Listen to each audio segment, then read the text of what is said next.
Hi everyone, this is Siddharth Desai. I'm coming to you just on the eve of the Sydney Test match. Yes, the New Year's Test match in Australia, India versus Australia, the third Test match of the Border-Gavaskar Trophy. As you know, we have had an exciting Test match in Melbourne, which India has won, and the series is very interestingly poised at 1-all as we head into Sydney. Now, there was a long break of about 7 days between the last test match and this one.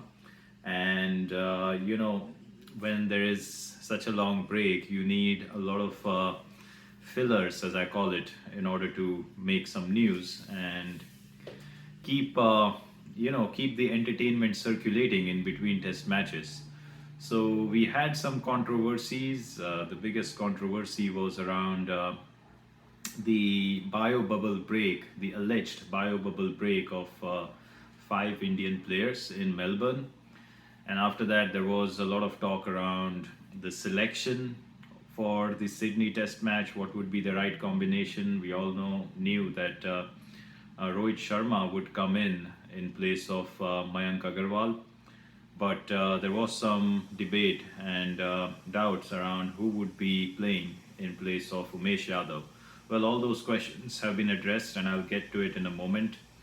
And the third controversy was around the Brisbane Test match, the last Test match, and the venue for the last Test match, which is Brisbane as of now. So, first of all, as far as the bio break is concerned, the bio bubble break is concerned, all the players have been tested out, and everybody has tested negative for COVID, which means everyone is fit to travel. So that means the entire team traveled together from Melbourne to Sydney. So that was a non-issue, basically. The second was around selection. So obviously Rohit Sharma is playing in place of Mayank Agarwal, and Rohit Sharma is also the vice captain. Now, again, I don't know if it was sensible to make Rohit Sharma the vice captain in the middle of the series. You started the series with Cheteshwar Pujara as the vice captain, and then suddenly in the middle of the series, Rohit Sharma comes into the team, and Cheteshwar Pujara is demoted to just being a player, no longer the vice captain. I think it's not judicious. It's not sensible to do these kind of changes in the middle of the series, because it can affect the confidence of the player. If the vice captaincy is taken away from him. We saw something like this happen with none other than Ajinkya Rahane himself in South Africa, where he was dropped from the team in spite of him being the vice captain. So I think these kind of things shouldn't happen. There should be some consistency. If you're selected a vice captain, that vice captain should stay for the entire series, and instead of making changes in the middle of the series. Having said that, I think Rohit Sharma's entry into the team is a huge plus point. I think he brings a lot of value to the team, not just as a batsman but also as a leader.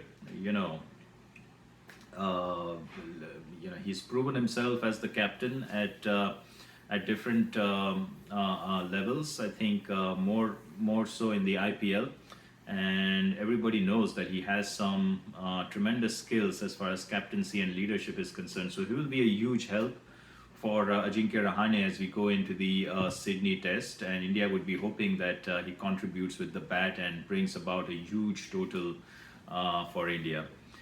The other news from Australia is that David Warner is going to be playing. David Warner will be coming back into the team. There was a lot of talk around his fitness, whether he will be fit, but in time for the Sydney Test match.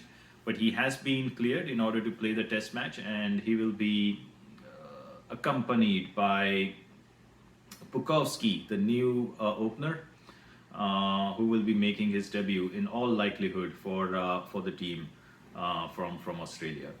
So we'll see how they go ahead. So both teams have at least one new opener and big players coming into the team. David Warner for Australia and Rohit Sharma for India. So both the teams will be hoping to get some big performances, big hundreds or big runs from both of these openers, and their role in this particular test match is going to be very crucial.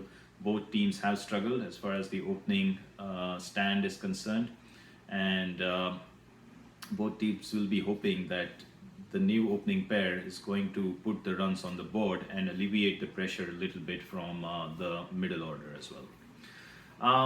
The other big news is Navdeep Saini is going to play in place of Umesh Yadav. There was again talk about potentially Shardul Thakur playing, given the fact that he gets the ball to swing around and that it's going to be overcast at Sydney. But Navdeep Saini was preferred over him. I think it'll be interesting to see then how things go about.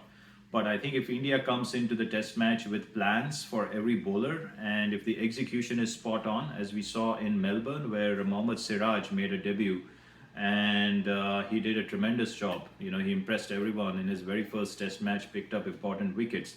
So if India makes sure that they enter into the test match with planning similar to what they did in Melbourne, then I think even Navdeep Saini, you can expect him to do wonders in this particular test match as well.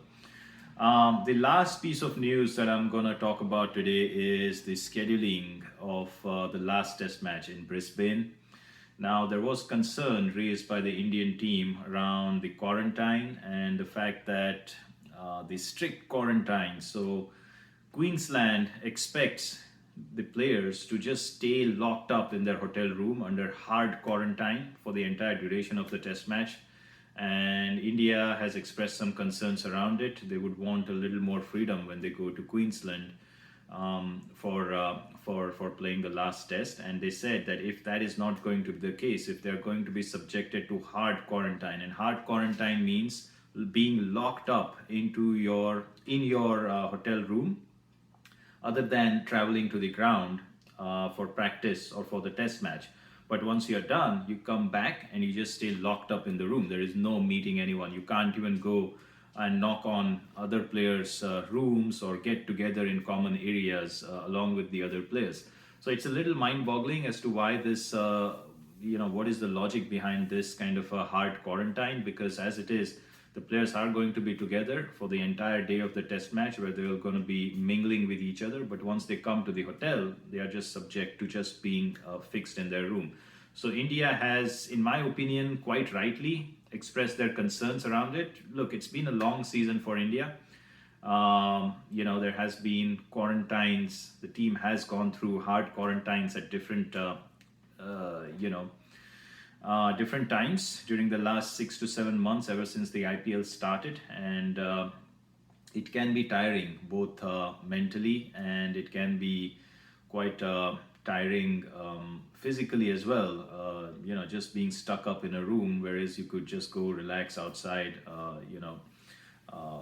mingle with the other players, etc. So we'll see how things shape up with that. There hasn't been a final decision that has been made. Tim Paine came out yesterday, Australian captain, in a press conference and said that he wouldn't be surprised if there was a change, given the power that India has in world cricket as of today. But we don't know as of now as to what is going to happen, if there is going to be a change of venue or whether these rules of hard quarantine are going to be relaxed for the last test match.